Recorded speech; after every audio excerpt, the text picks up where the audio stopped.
Hey everyone, my name is Dillon Gonzalez. I'm the editorial director for GeekVibesNation.com and also a co-host of the Home Dance Film Festival podcast. And welcome to a brand new episode of No Streaming Required, the weekly series where we dive into all the latest and greatest in the world of physical media. And I am so excited about this week's episode because we are going to be digging into everything Kino Lorber, Kino Classics, all their subsidiary imprints and everything. Gonna get everything that since the last time we've talked about Kino Lorber out into the world. But first, we have a few titles non-Kino that I want to show off that are coming out soon that I think should be on your radar. And the first one I'm going to start off with is the 4K Ultra HD release of La Femme Nikita from Luc Besson.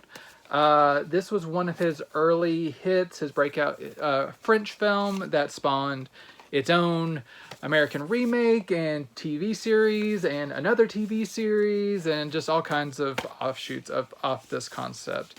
I have seen the Maggie Q version of Nikita. That was one of the better CW shows that ever was released, and it's on Blu-ray from Warner Brothers. I highly recommend that. But this was my first time ever watching the original source material. But it's a pretty simple premise. It's about a woman who is convicted as a cop killer, and she gets this deal where she can either serve out her sentence or she can get involved in this kind of secret underground society where she will be trained to be an assassin. And she takes that path kind of begrudgingly, but she ends up becoming this killing machine, and she's like, of course, they force her to use her sex appeal to kind of get what she needs in certain situations. But this movie really is about kind of the push and pull of like what she actually wants to be doing and what she's forced to be doing and what she's good at, and kind of it is much more of a character driven drama than like a non-stop explosive action film than I expected. There's some really good action here to be sure, but this really is really digging into the character psychology of this character and her want to be free, and she keeps being under the thumb of different men, but she does also fall in love at one point, how that complicates things and all this stuff. It works very well. It's a really good movie. I think Besson would go on to do better things, including Jean Reno. He has a small part in this. He would go on to be in The Professional, which I like even more than this one. But this is a really good one, early one from him, and I'm glad I got to first experience it in 4K. This is from a new 4K restoration of the original camera negative. It looks fantastic, natural. You can usually count on Sony to deliver a top-notch restoration. This is in Dolby Vision, really rich colors, really deep, nuanced colors. Looks very nice. This has the original DTS 5.1 French audio, as well as an English dub, and then the original French and DTS 2.0 as well. All of those sound really great. You get no special features, unfortunately, but you do get this steelbook package that I have shown off. So that's removable J card, and yes, so there you go. If you are a fan of this film, this is a fantastic presentation. No Blu-ray copy included, but for 4K enthusiasts, this is a fantastic release from Sony, which you expect from Sony, so I'm not telling you anything new, but it's a good movie and a good release. So if you're a fan, make sure La Femme Nikita's Steelbook 4K is in your cart soon, because you won't want to miss out. My next title is definitely nowhere in the realm of 4K. It is almost the complete opposite. It is the complete series of Welcome Back, Kotter on DVD. This is a Warner Brothers release. They first started releasing this series, I believe back in 2007 is when the first season came out, which I have that here for you, and I'll show that off a little bit in a second. But this is the first time that Warner Brothers themselves has packaged this all in one package. This after the first season was released, the second, third, and fourth seasons were released by Shout Factory, and then they also released a complete series of all of this. I'll kind of point out some of the difference that I noticed in just a second. Just a brief overview for those who don't know. It is a classic sitcom that is about a teacher who he's a colorful character, but he used to be kind of a screw up, and he got his life right and became a teacher, and now he's going back to teach at his old high school, and kind of like he forms this bond with all like the street tough kids that are in his class, including the most famous person in this is this is a breakout role for John Travolta. In fact, he would kind of mostly leave the show in the fourth season for his movie career. He does still appear, but John Travolta is a big standout, but there's a lot of colorful characters, and this may have been the first utterance of "up your nose with a rubber hose." I cannot verify that, but that is definitely in the pilot for sure. But it's a decent classroom, high school sitcom. It's the same colorful dynamics. Like it's a little bit dated at times, but it's still pretty funny. It's just like if you love classic sitcoms, this is a really good one, and I quite enjoy it. I of course did not have a chance to watch all 4 seasons of this since I've gotten it, because as you'll see, I have a lot to go through today, and I'm trying to streamline this as much as possible while still giving you the information you need.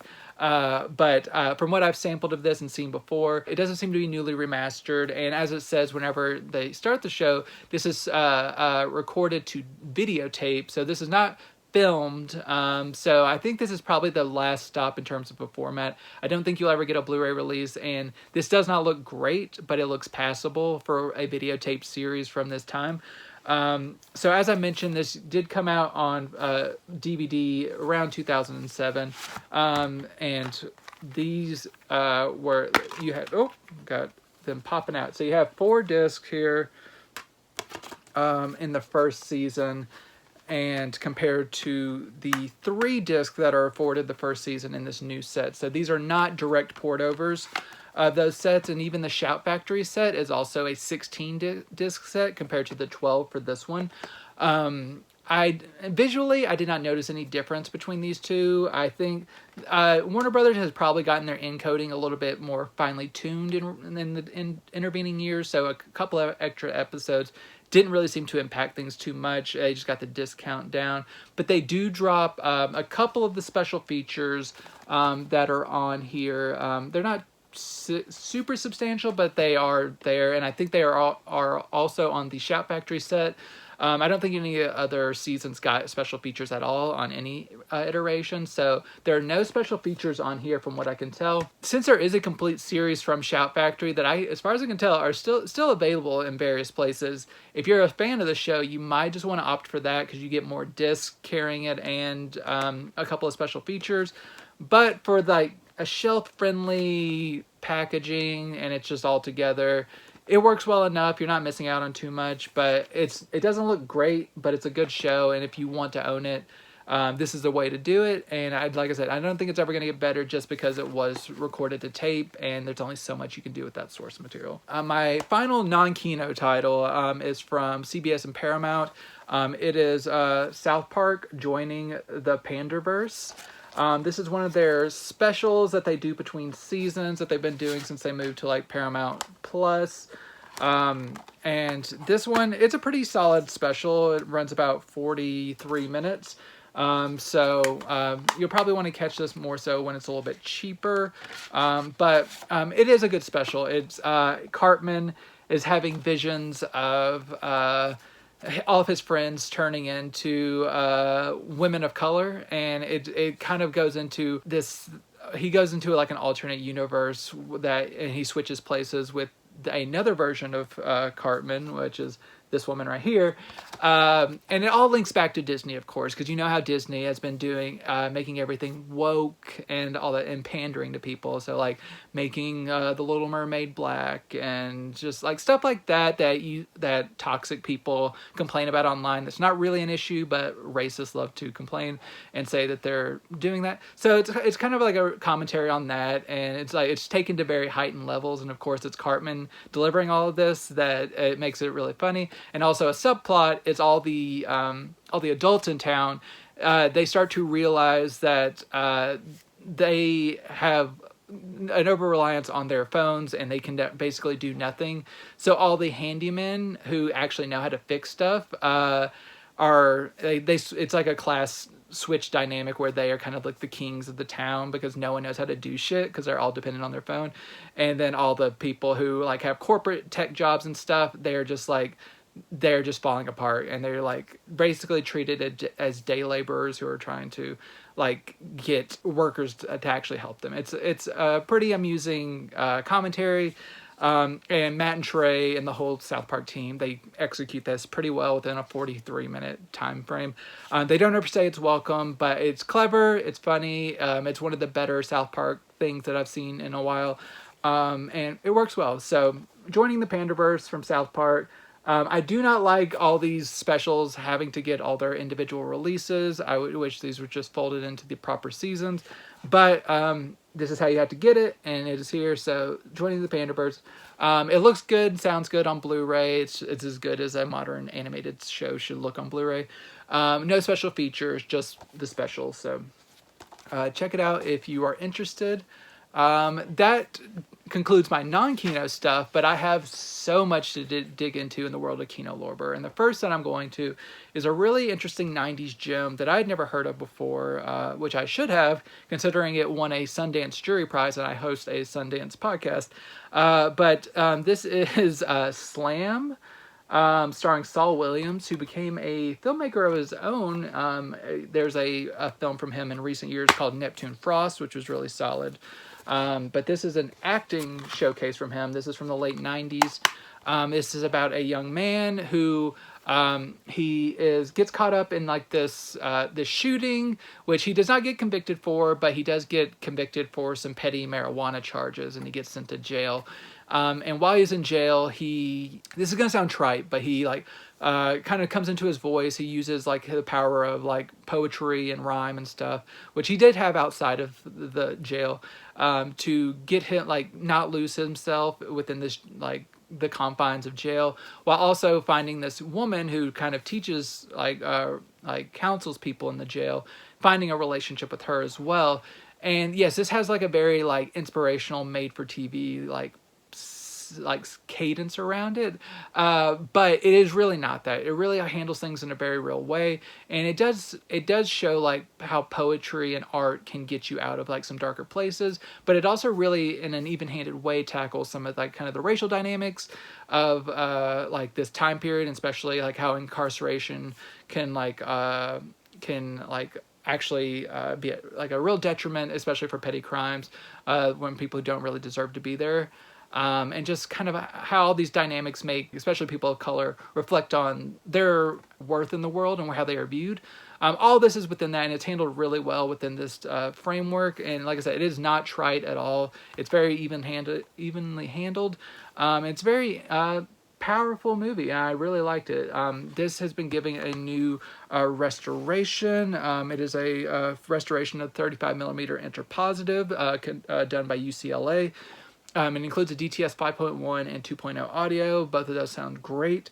It does have a commentary track with the director and one of the stars and screenwriters, which is very informative. And then a 38-minute behind-the-scenes piece that mostly is just kind of like fly-on-the-wall stuff of like the director working with the performers and setting up shots and stuff. But this is a really nice restoration. It's a really good-looking Blu-ray. It retains its gritty look, but it looks very nice. Sounds good, and good special features. So Slam, if it sounds interesting to you at all, check it out.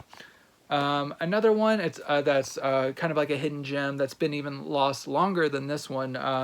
This was a 1971 feature called Bushman. This is from Milestone Pictures.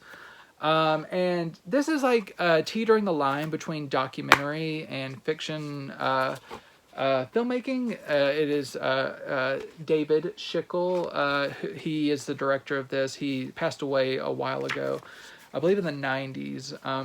But this is like him recruiting his friend who is Nigerian to star in like a kind of what is supposed to be a lighthearted kind of comedy about a lighthearted dramedy about a Nigerian who is come to the U.S. and is kind of having like a culture shock of just He, and especially whenever like his girlfriend comes over, how he is kind of relating to living in the United States compared to her, and like how he kind of succumbs to certain ideas of what it means to be living in the U.S. and everything. But this really is just half of the story. And I don't want to really give away where this goes, but the real life reality around this filming impedes upon the narrative of the movie due to, and it becomes something really powerful, and you just kind of realize how this kind of outing that they were trying to do of making this movie was really at the behest of what society would allow them to do, especially the officers around them, and how this kind of impacted the production of the film.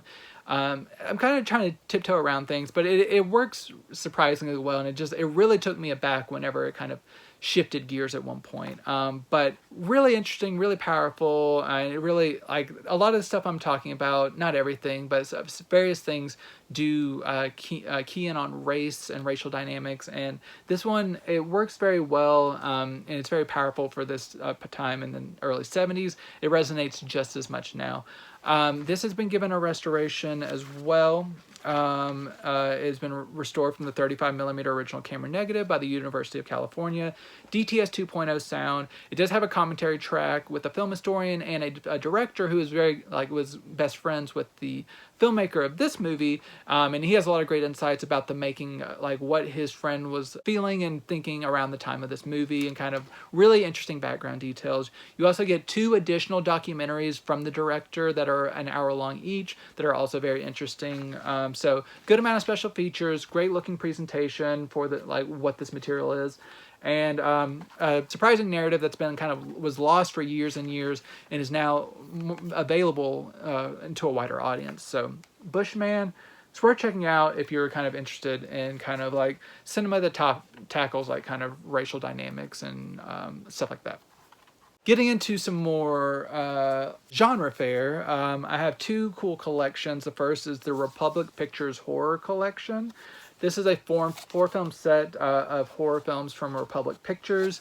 Republic Pictures, they put out some good movies, but they were also not ones who are going to have the universal caliber monster movies like Dracula and Creature from the Black Lagoon and everything. So for this one, we get The Lady and the Monster, The Phantom Speaks, The Catman of Paris, and Valley of the Zombies.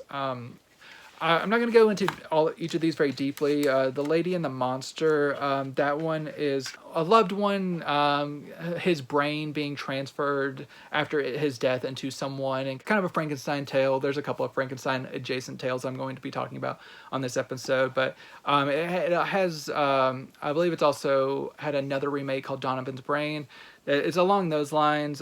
Phantom Speaks is about a person being possessed by a long dead person and kind of coming back to do their bidding. Catman of Paris is more of a creature feature, kind of, just like a Catman rumored to be killing people around the city, and a man thinking that he might be doing the murders because the people around him keep dying. And the Valley of the Zombies is kind of a not Romero take on the zombies. It's more the classic pre-Romero zombies, where there are undead people, but they're not strictly like going like brains and stuff like not stuff like that. But kind of early zombie stuff. It works well. None of these are like knocked out of the park, but they're all interesting for what they are, and I think they work well. These all come from 4K scans from Paramount.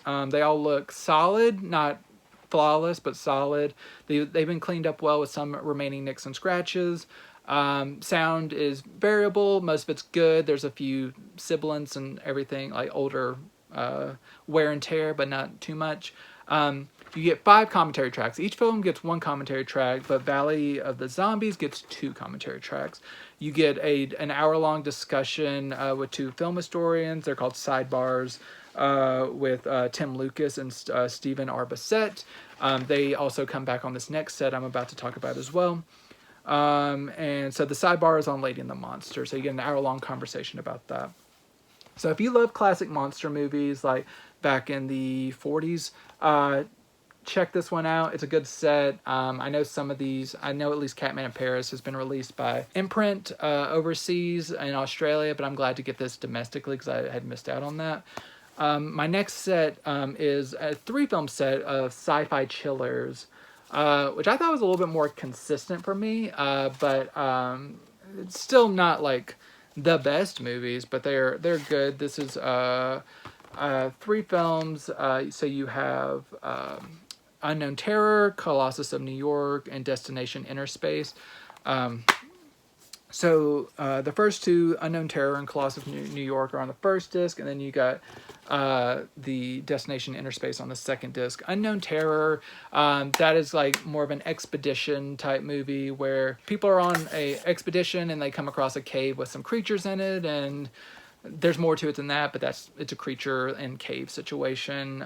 Colossus of New York is kind of a Frankenstein situation, but with a robot. A man dies who's very brilliant, and they want him to have his research continue. They put it in this like monstrous, like robot-like monster, and he has to wrestle with being in like this monster while he still kind of has his mind with him that goes in and out. Destination Inner Space, that is more of an underwater tale where you do meet an underwater creature, which you can see there. So yeah, this is once again from 4K scans from Paramount. They look good. Each film is given a commentary track. Like Republic Pictures Horror, they look good, but there's still some wear and tear here and there.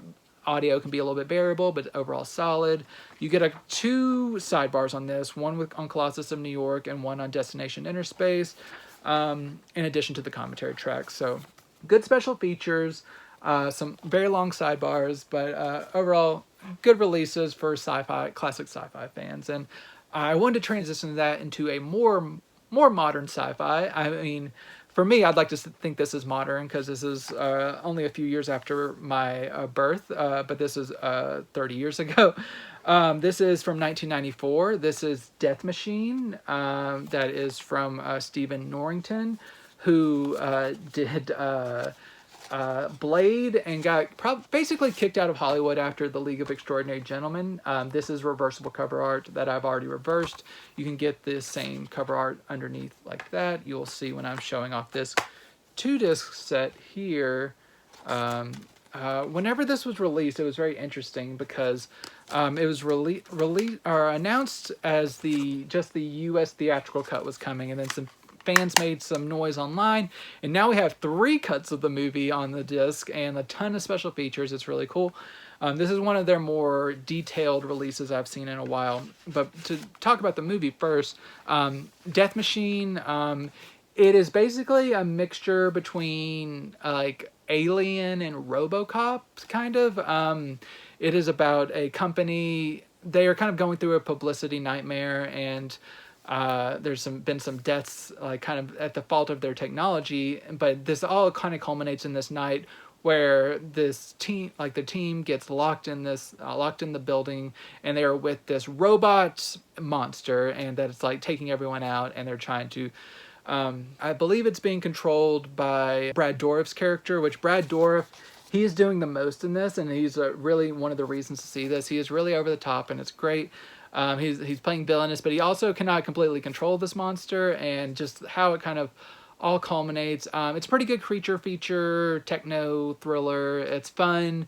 It's dumb in places, but the production design is insane. The creature, the robot creature, the metal one, it's fantastic. I love all this practical effects work. They make the most of their smaller budget, and then some of the kills are pretty cool as well. Some of the way they use the editing to kind of like make the most of their limited budget, it works well for me. It's not a masterpiece, but it is good. And Stephen Norrington kind of worked on the original Aliens with James Cameron, and you can tell he kind of learned a lot about at least practical filmmaking there when like making some of that stuff and kind of honing his craft. It's not up to the level of Aliens by any means, but it is a solid thriller. This includes 3 cuts of the movie. The original international cut is a little over 2 hours long. You had the U.S. cut, which is the shortest, which is like an hour and 41, I believe, or an hour and 40. And then there's a one in between that is a brand new director's cut that's an hour and 46 minutes. The U.S. cut gets a new 2K scan of the inner positive. The director's cut, that's the longest cut, it got a restoration in 2019, which I believe was carried over from a overseas release. And I think that was also the basis for the new director's cut. All these look really good. They all kind of have a similar visual quality. Maybe the new 2K scan of the theatrical cut finesses things a little bit more, but it's not night and day, I would say, but everything looks very nice. All these have a DTS 2.0 track. The new director's cut has a 7.1 DTS track, and then the director's cut has a 5.1 as well. So there's all kinds of stuff that I detail more in my review. You get one new commentary track for the US theatrical cut, and that's from some film historians and stuff. And then you get 3 additional commentary tracks for 4 commentary tracks total. The 3 additional are on the new director's cut, all from Stephen Norrington, one by himself, one with a moderator, and one that is with one of his, I believe the cinematographer or editor that worked on this. And then you also get a isolated score track, new some additional new special features, including a 5-minute interview with the composer, I believe, and then all kinds of other good stuff as well. So this is packed to the gills with special features and different cuts of the movie, and this is treated very well. So if you're a fan, this is worth the wait.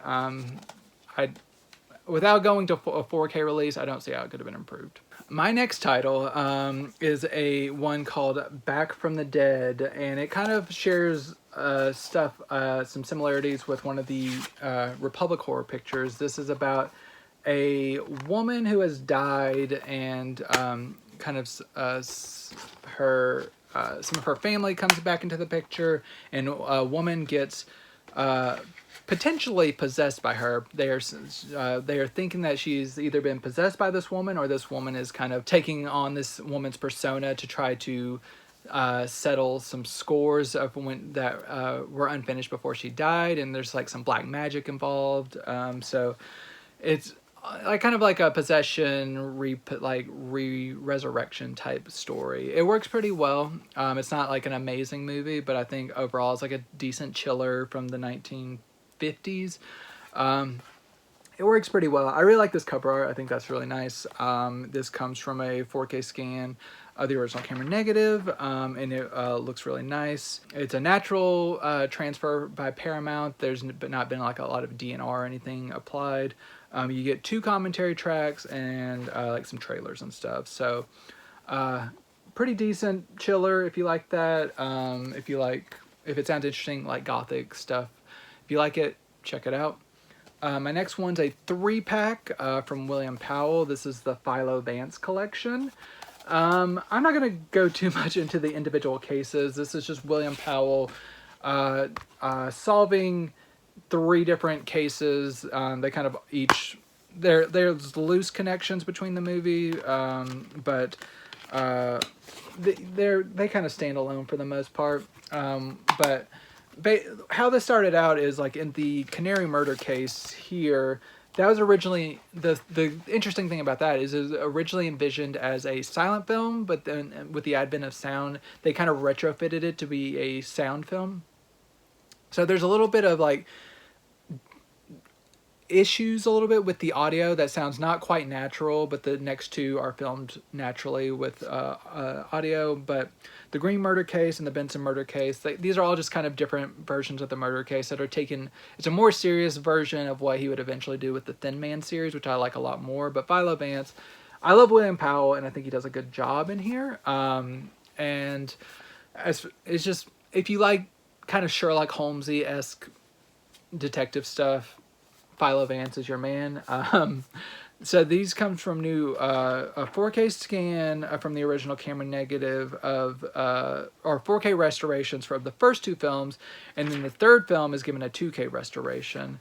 Actually, I believe the first 2 actually look a little bit better than the third film, weirdly enough. But overall, these 35mm elements, they hold up as well as they can, being from 1929 to 1930. Pretty old, but they hold up well. Audio is a little bit inconsistent, but for the time period, it does as well as it can.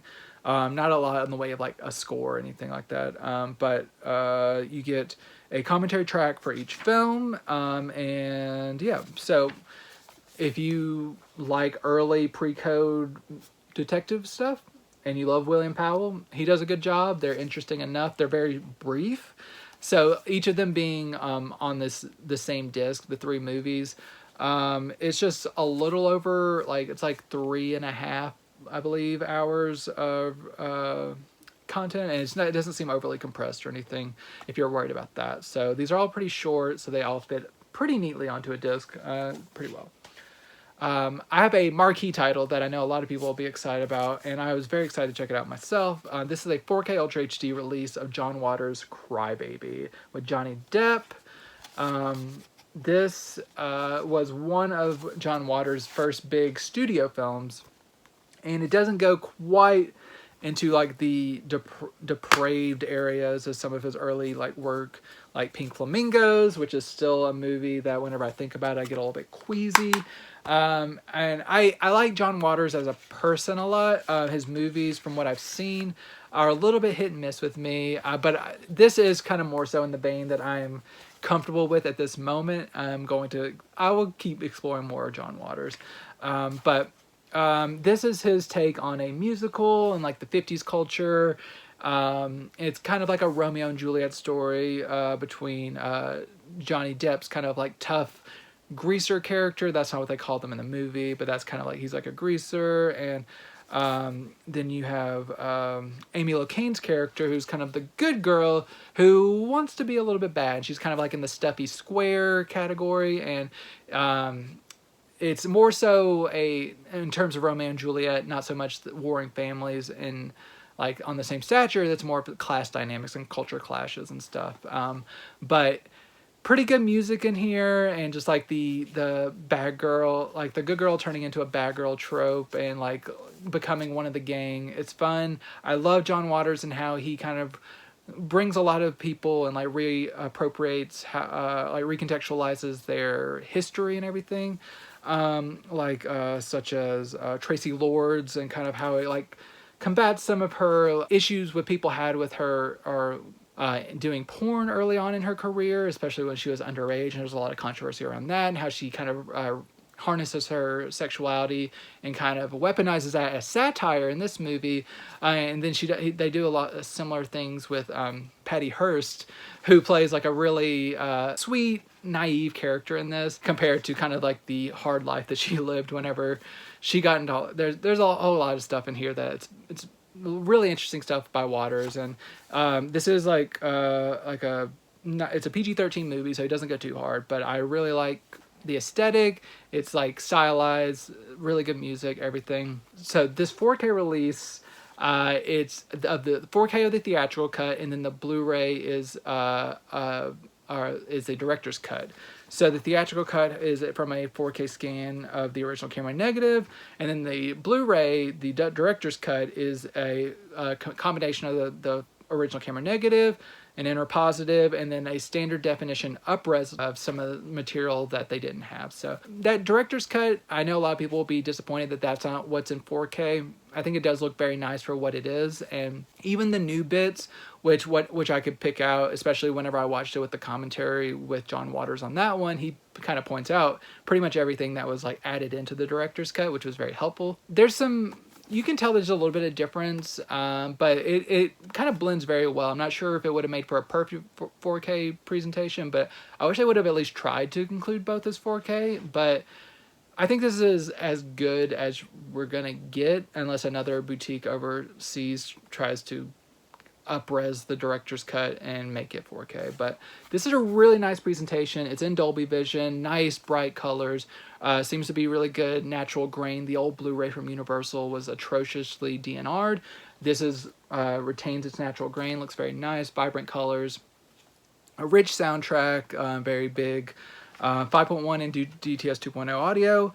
And then you also, you get a new commentary track on the theatrical cut, which is great. I always love hearing John Waters speak at length about anything, and he's while there is some overlap with some of his commentary from the director's cut, which was recorded a while ago, you do get a lot of original material. And then this is stacked to the gills with special features. You get that new commentary track from John Waters. You get an additional 40-ish minute interview with like Waters and his costume designer and producer and like a bunch of different people, and then pretty much every single person not named Johnny Depp is given time on here. So so you got Amy Locane. I talked about her a few weeks ago on an oscilloscope relief. I think it was like Going the Distance, I believe. But she was giving an interview on that release from prison, unfortunately, and she has done the same here.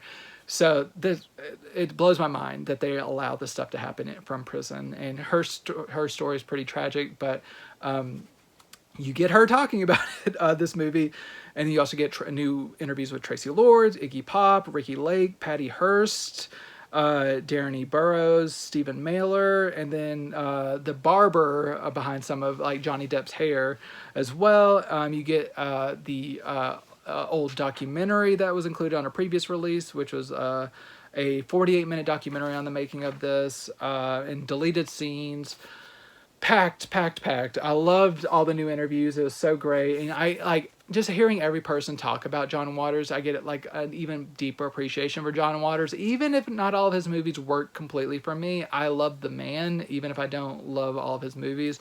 But I do really like this movie, and it's been treated very well on 4K.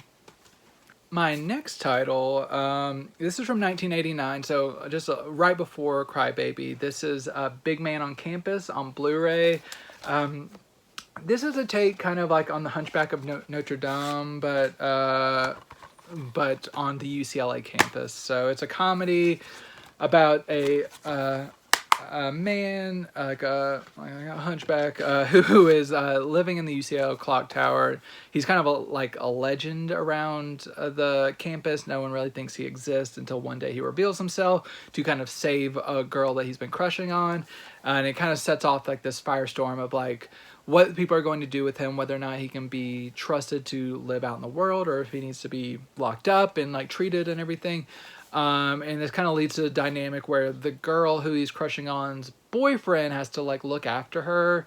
And it's just like a whole 80s mess. But there's a few amusing jokes here and there, but overall it's a lot more misses than there are hits. I didn't find it particularly funny. I found it like good to kind of zone out to, but if you're looking for an actual comedy and you're paying hard-earned money, I don't think this is the best comedy. If you just have to be a real fiend for 80s movies to really get a lot out of this. So I didn't hate watching it. It's just not anything special. But I do think the transfer is special. You get a 2K scan of the 35mm interpositive. It's very nice, natural, looks bright colors, looks really great. I think anyone who has been wanting this on Blu-ray will be very pleased. I know a lot of this was a best drawn release whenever it was released in theaters. I'm kind of glad that Lionsgate did not release this through their best drawn line, because I do not think it would have been as good of a restoration as this has gotten here. So it looks really good, and you do get some special features, including a commentary track from the director, an interview with the screenwriter and the performer of the Bob role, the Hunchback role, and then an alternate ending with an optional commentary as well. So pretty good releases and a like good transfer for a movie that's not the best. Moving on to my next title is the 1970s crime thriller, The Lawyer. This is about a lawyer who's kind of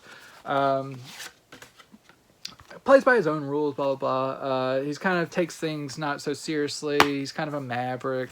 But he kind of gets involved in this small town case of a surgeon who is accused of killing his wife, and everyone just kind of wants, is demanding his head, basically. And this lawyer is fighting for him, despite not knowing if he is guilty or not, and not that he has to defend only innocent people. He has no qualms with it, though.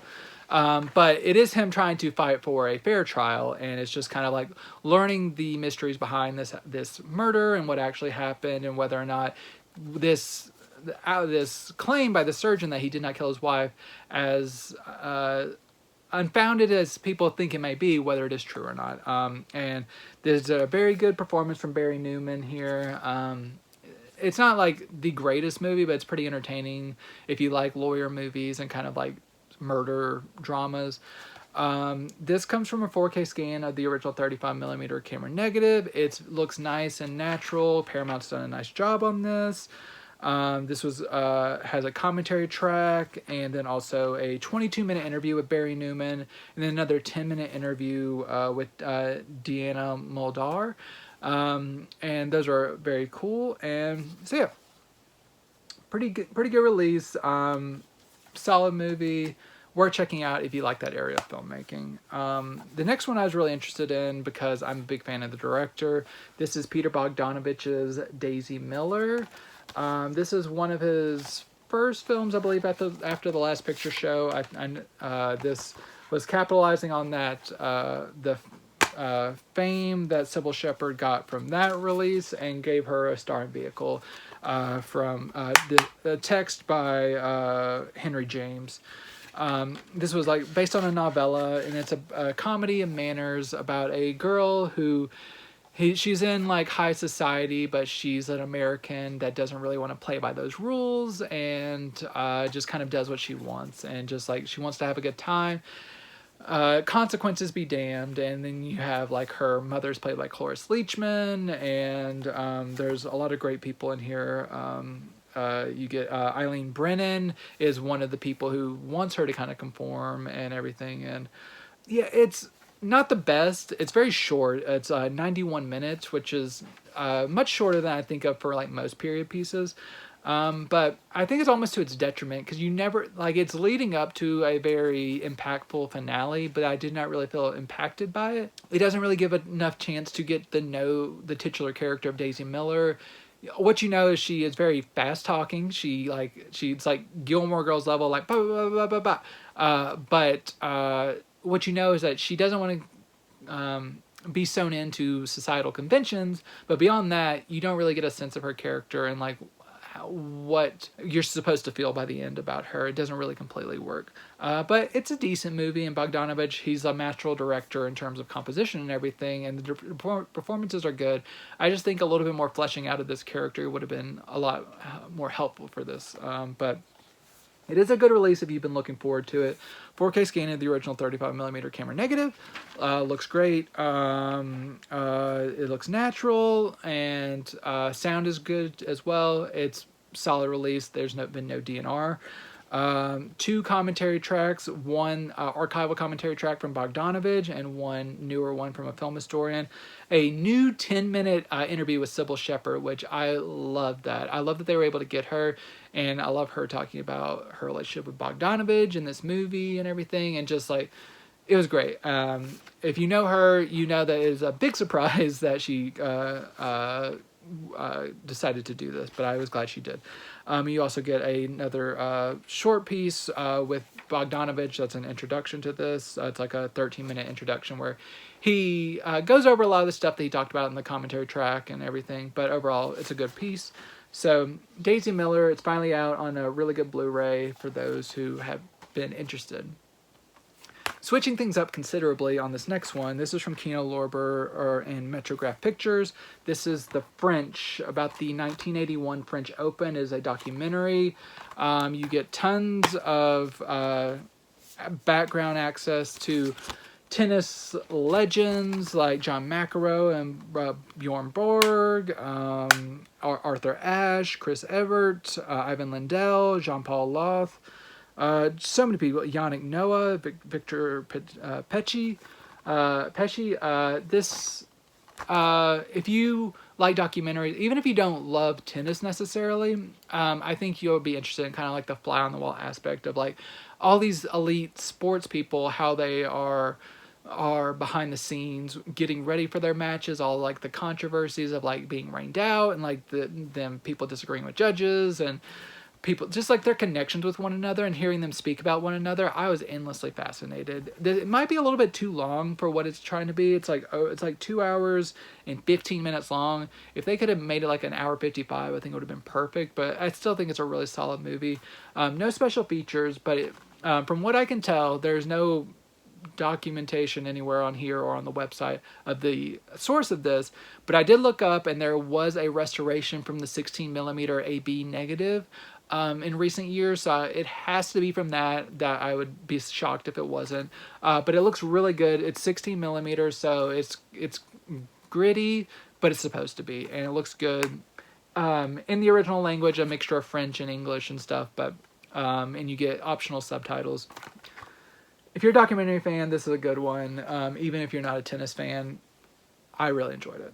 Continuing on the documentary path, I have two releases from filmmaker Arthur Dong. So we got Asian American stories and then LGBTQ stories. I'll start with the Asian American stories.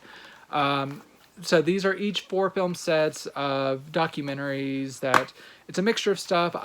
There's so much to get into here, but I'll kind of go over very briefly this.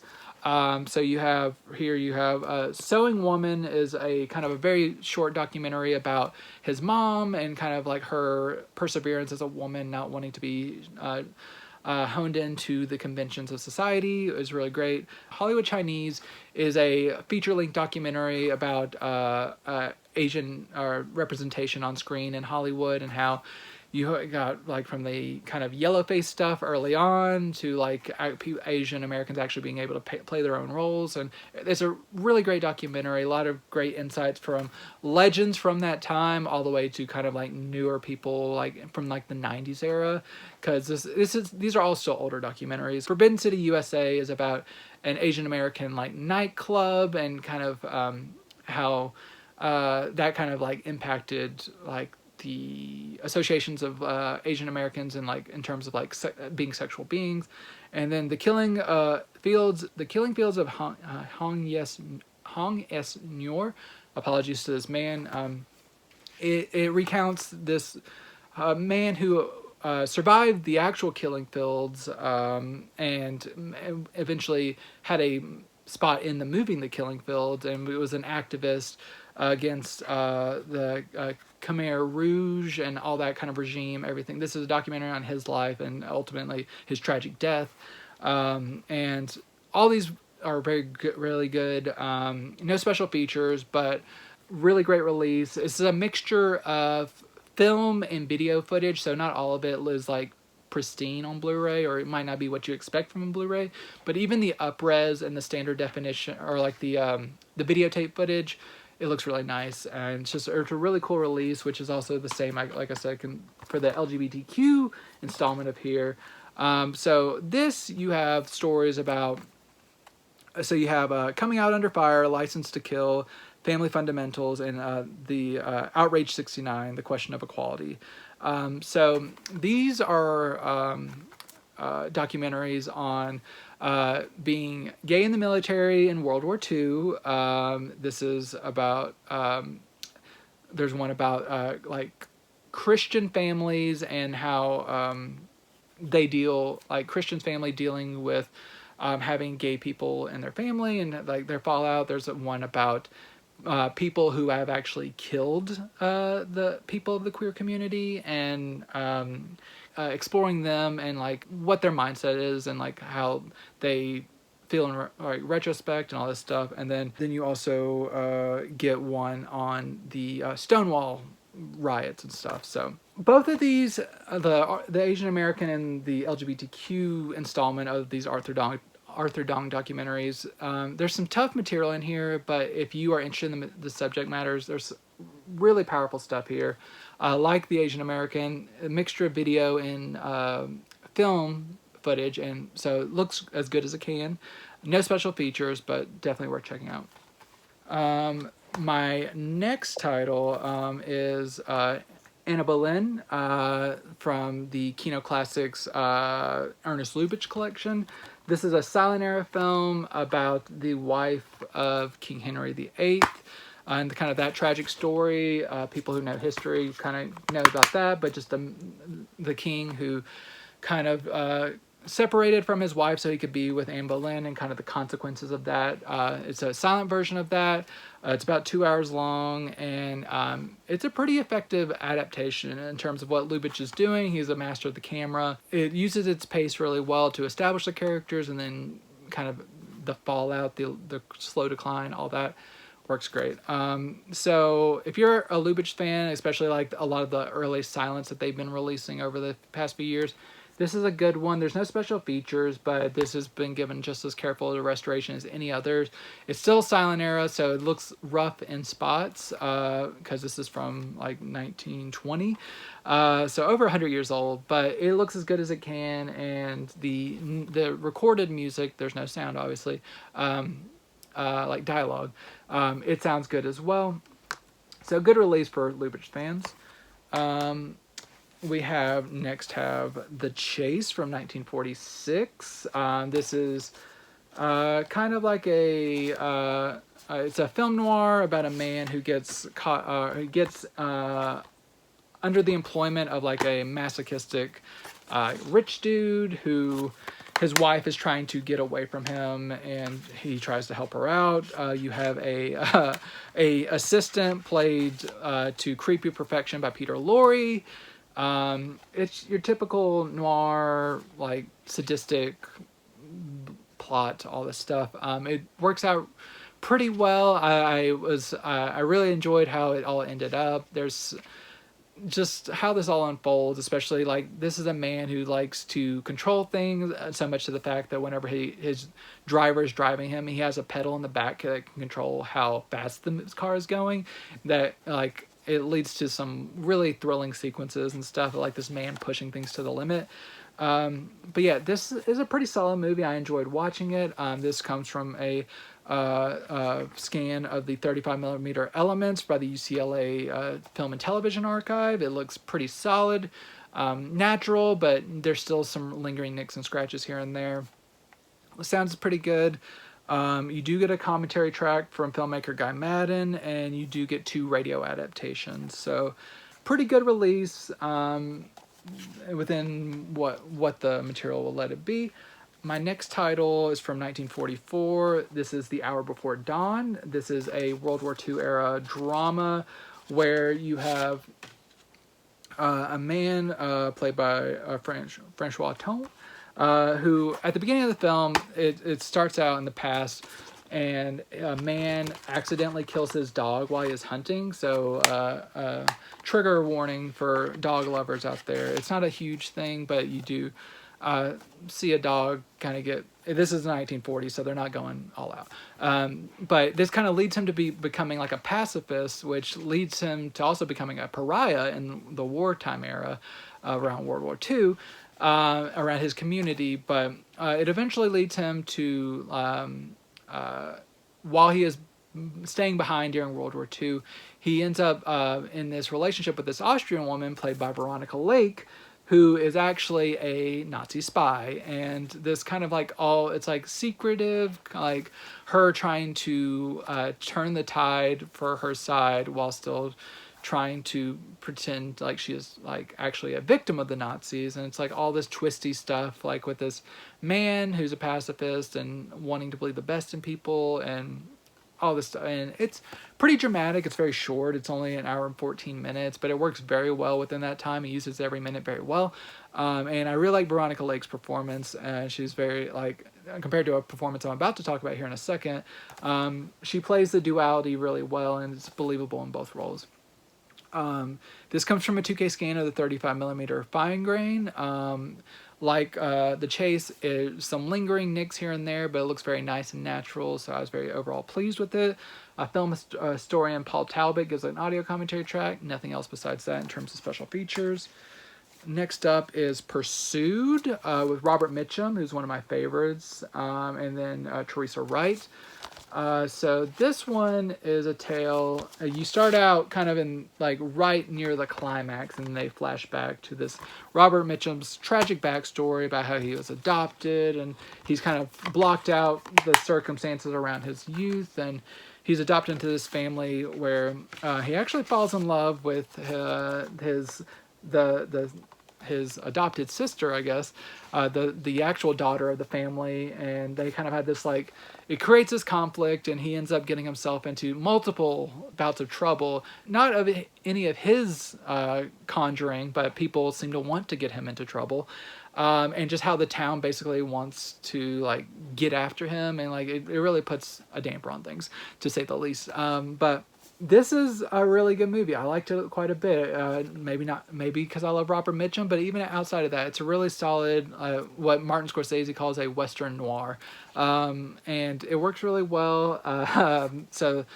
This comes from a 4K scan of the 35mm negative, dupe negative, and composite print. So there's some weaker stuff here and there, but overall it's a pretty consistent viewing experience. I don't think anyone will be super disappointed. This comes from Raoul Walsh, who's like an all-time director from the past. You do get an audio commentary from Imogen Sarah Smith, as well as an introduction by Martin Scorsese. That's an older, not a newly filmed thing. That's an older carryover. So Pursued works well. My penultimate title is Saigon with Alan Ladd and Veronica Lake again. This is about Alan Ladd plays a pilot with some of his crew who need to make money and get out of Vietnam, I believe it is they're in. I believe they are, him and his men are trying to get out of like a war-torn area, and they take on a job with a man that ends up missing his flight, but his assistant, played by Veronica Lake, gets there, and they kind of had to take off while like a hail of bullets is around them.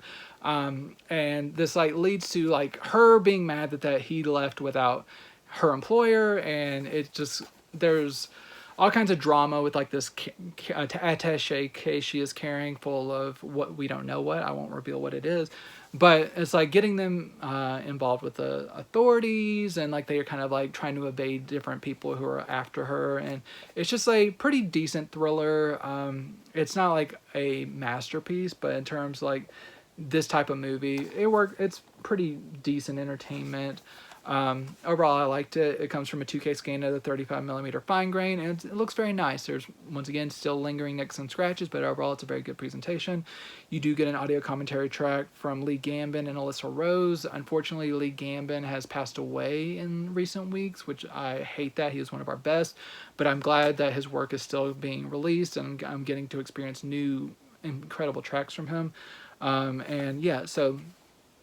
This is a good release from Kino.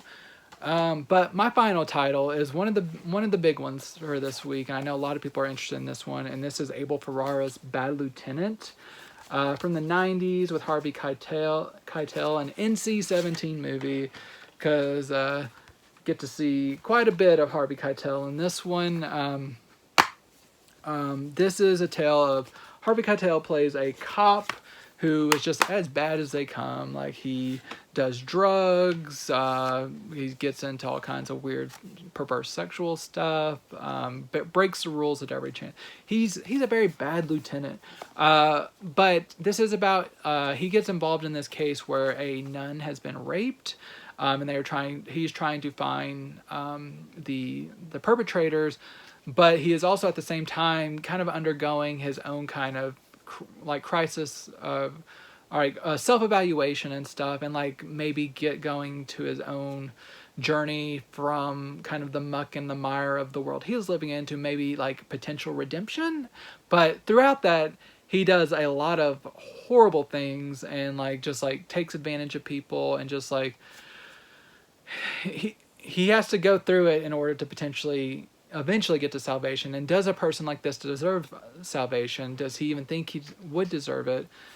All these questions are kind of wrangled with in really interesting ways, and this movie is rough, but if you can stand it and you kind of like dealing with that moral complexity, it is a good one. And Keitel gives a hell of a performance. He is just a knockout in this lead role, and he spares nothing. He is so vulnerable, so fierce, really great. Abel Ferrara is like pretty inconsistent with me. Sometimes he's a bit too much for me, but this is one of the better ones from him.